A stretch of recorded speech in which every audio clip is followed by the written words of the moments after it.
I'm gonna start out by saying this is probably something I should apologize for. I should, but I'm not going to. My reasons for this are justified, and you'll probably agree with me too, once you've read what I have to say. Now, don't roll your eyes and assume this is another story where I'm passing along the monster from my own head into yours. It's really very simple. I'm getting very tired.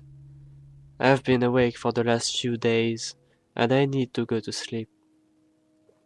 And in order to get to sleep, I have to explain something to you. Not some vague, undefined you, but you, the person reading this story. The very literal and very real you. I need your help, and you're going to help me by continuing to read this.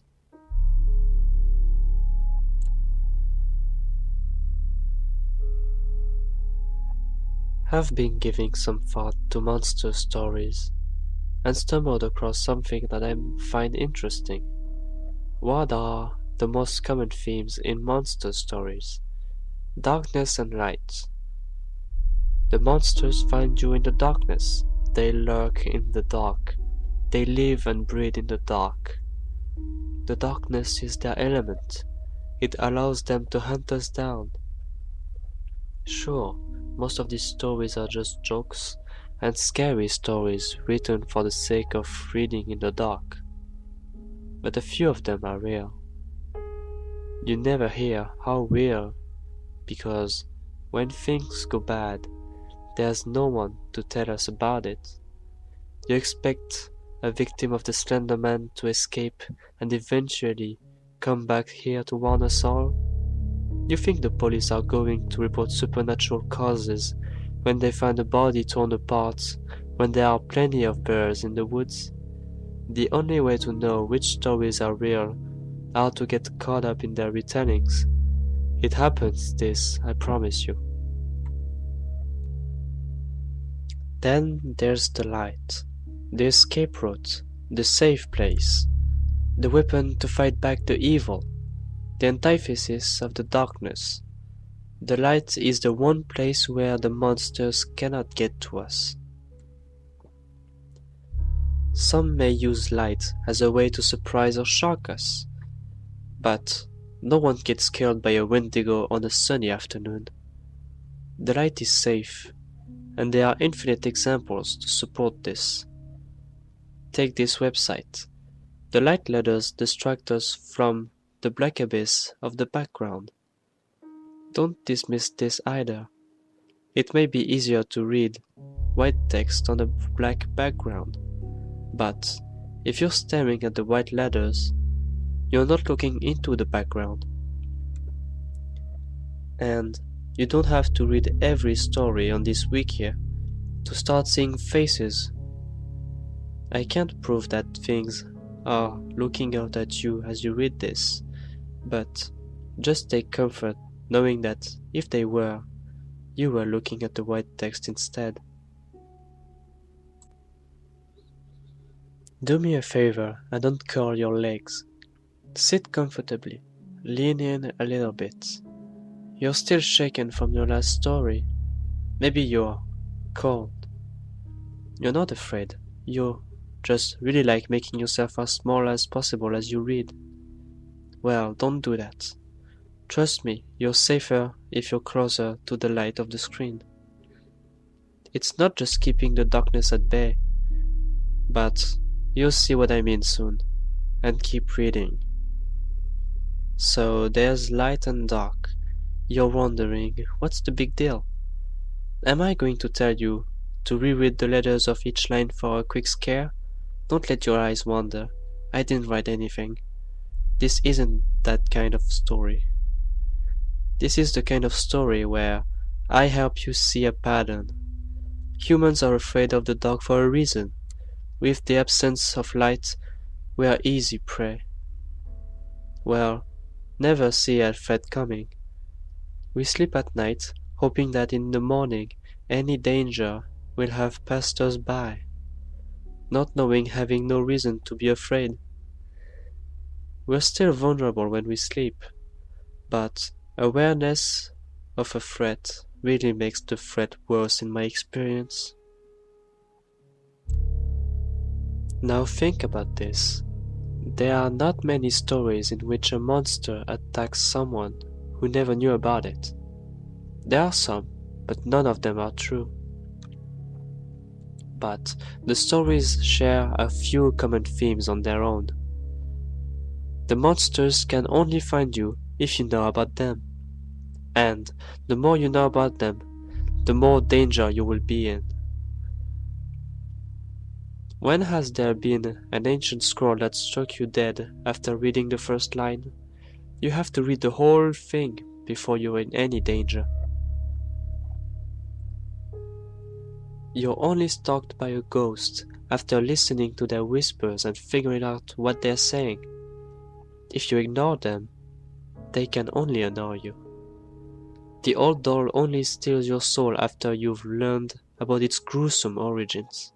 There are a million examples. The point is that knowing about the monster allows it to find you. It makes you a target. Now I got to thinking about this. Monsters are all denizens of the darkness. But what would it take for a monster to exist in the light? It's not the dark that kills you, it's the fact that you can't see them coming. And it is very possible to be blinded by light. Who's to say there can't be a monster that strikes you down the moment your eyes are blinded with sunspots after you, say, happen to stare at the bright, flashing reflection of a fast-moving car? Or see the reflection of the sun in a distant window? Or stare at a light bulb? Monsters rarely attack from the side, and even from the back. They like it when you know they're there. They come from the front, so you can see their twisted form before you die. And for that, you have to be unable to see them. There's another common element. Monsters are fast. They can be slow when they want to, but generally very quick. It could be a coincidence that so many are born thin and limber, or it could be an advantageous design. Fast monsters hunt, and fat monsters have to trap. If our light monster was real, it would have to be fast, and difficult to see. Camouflage is easy in the dark, but in the daytime, what would a monster of the light look like? I felt that natural colors would be the most likely. Invisibility doesn't seem plausible, even by monster standards, and a chameleon effect wouldn't work at high speeds. If you got a good look at a light monster, I bet it would be thin, and very, very thin, like a stick bug. Now, you're not probably interested in my brainstorming, or maybe you are. I don't care which is true. I just need you to keep reading a bit longer. You're not in danger, and nothing is on its way to your house. If it is, it's probably something you already did, but not me. Trust me, we're nearly there and I'm very, very tired. There's one major theme that monsters have in common. Think again how they pick their prey. You have to know about them before they can be a threat to you. They aren't like normal predators, and they just can't sneak up on anyone. For this we are lucky. Even more so, we are lucky because we love to spread these stories around. It's not just fun. You are compelled to sit here and read these. There is a reason deep down in the most basic part of your brain that you come to read these stories. Here we must imagine a moth. One moth against a monster owl. When the owl needs to pick its food, it has only one moth to choose from. If the moth doesn't want to die, it has to find other moths to distract the owl. So the moth informs another moth of the monster owl, and in this way their chances of death went down by 50%. The first moth is no longer the only target, and the second moth won't be the only target if he discovers how the first moth died. If the word spreads enough, then all the moths will have a very small chance of being singled out of the crowd to become a meal. Safety in numbers. That's why you come here to read these stories, because adding yourself to the lottery makes it just a little safer for everyone else. We've always been big on working together as a species, which is why I'm glad you're still reading. You may be getting an idea of where I'm going with this.